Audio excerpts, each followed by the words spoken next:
Aided by information sent from the Emperor's former apprentice Exal Kresh, the Republic gathered a mighty fleet and launched their first major counteroffensive, targeting the Sith homeworld of Korriban in 3678 BBY. Yet as was often the case in those early years, the Republic was soundly defeated and driven from Sith space. Continuing on for 28 years, the Great Galactic War saw the Sith Empire make enormous gains in the outer and mid-rims while launching brutal attacks as far as the core worlds. Though the Republic did eventually rally the full might of their realm to halt the enemy's advance, they nonetheless took tremendous losses that made it clear they were on the losing end of the conflict. By the end of the war, in 3653 BBY, many devastating battles were fought, like on Balmorra, Ilum, Manon, Bathawui, Alderaan, Hoth, Sereno, and many more, grinding down to a stalemate, rapidly depleting resources and manpower on both sides. Seeing no possible path to victory, many in the Republic were ready to negotiate peace, despite objections from the Jedi Order, as were some within the Sith Empire, which desperately needed time to recover from decades of losses. Yet the decision ultimately rested with the Emperor, who after decades of resistance was once again falling under the mental influence of his captive Revan. For 3 centuries, the former Jedi and Dark Lord stopped the Emperor from waging the Great Galactic War until he overcame the manipulation and went through with his plans. But Revan did not stop trying to save the Republic, and so nearly 3 decades later, his influence once more took hold, convincing the Emperor to accept a partial victory, establish terms of peace, and move on to other pursuits. Authorizing peace talks led by the Sith Lord Darth Barris on Alderaan, the Emperor nonetheless wished to end the war in a position of strength, and so while these negotiations went on, Darth Angral was sent with a powerful fleet to strike at the heart of the Republic, sacking the capital Coruscant. Planning the strike in extraordinary detail, the Empire, aided by their Mandalorian allies, laid waste to large swaths of their great city, including the Jedi Temple, where Darth Malgus led a Sith army against Master Venzalo and his Jedi defenders, ultimately killing the Lightsiders and Republic Chancellor while occupying the Senate building. Learning of this terrible loss, the Republic delegation on Alderaan felt no choice but to accept the terms of peace offered by Darth Barris, ending the Great Galactic War with the Sith scoring an impressive, though incomplete victory. Due to the Treaty of Coruscant, which formally ended the war, the Republic's capital world was returned, while the Sith kept all worlds they conquered and gained many more. Other worlds were forced to leave the Republic, thus making them easy targets for the Empire. The Jedi, army, and fleet were given a timeline to withdraw from all lost worlds and engagements, with the Sith permitted to use force if they did not comply. The Empire even won the right to assign supervisor droids to individual enemies they did not trust, ensuring their compliance with the treaty.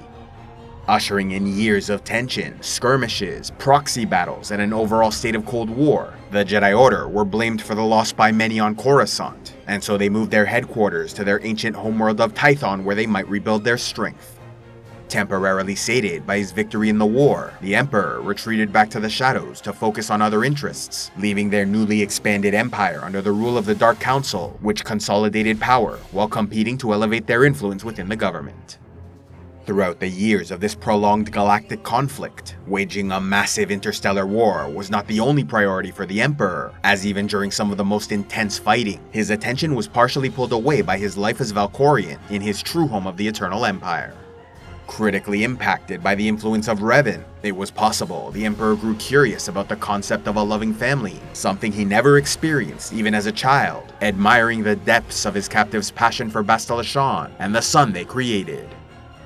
Interested in experimenting with these concepts further, Valkorion followed in the footsteps of Revan by falling in love with a strong-willed warrior serving an order of Force wielders, assigning the Knight of Zakul, Senya Terrell, to his personal guard where they began a romantic relationship, demonstrating what seemed like genuine affection throughout their courtship and eventual marriage.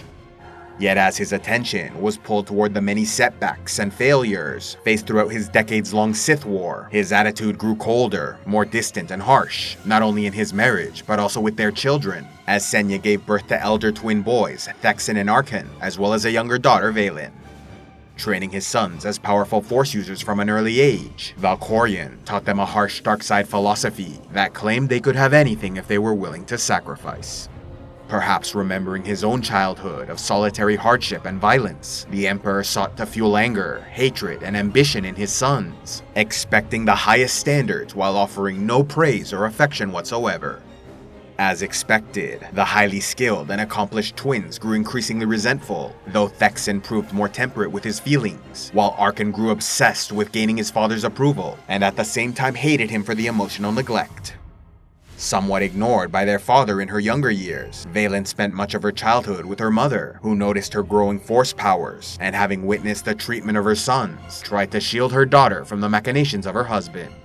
But in time, the Emperor took note and investigated, realizing with a touch of pride, Vaylin was the most similar to him, capable of immense power and violence. Though Senya begged him to help her, he instead brought the young girl to the barren, lifeless world Nathema, where she was subjected to torture, cruelty, and terrible pain through experiments and Sith rituals, which in time conditioned her mind and limited her abilities to ensure she did not become a rival for power. Yet these experiences also greatly changed her personality to become a violent sociopath for the rest of her life. With her sons entirely devoted to their father, Senya was determined to at least save her youngest child, and so organized a rescue mission, only to learn it was too late, as Vaylin refused to leave, filled with hatred for her mother, who she believed abandoned her long ago. Heartbroken and alone, Senya fled to the furthest reaches of the Eternal Empire. Whatever fascination the Emperor felt with love and family, by the end of the Great Galactic War, his curiosity was sated, and as always, he was ready to move on to other interests. And so with the experiment concluded, he allowed his marriage to fail, and determined to train his children as great force users to serve as powerful agents of his will. Even so, he continued to harbor some semblance of affection for Senya, thus allowed her to live, and at times even remembered her fondly. A special thanks to all those who contribute to Civilization X, like Sir Xavier, Defender of the Flame, Delacruz the Freed, Lady J Book Nerd, and Edengruir, Spicy Sky Frugran. If you'd like to help the channel, be sure to give a like, leave a comment, subscribe, and click on the links below, or else go to patreon.com/civilizationx, where you can gain early access to videos, vote on future content, and watch the Patreon-only series, Heroes of Lore and Legend.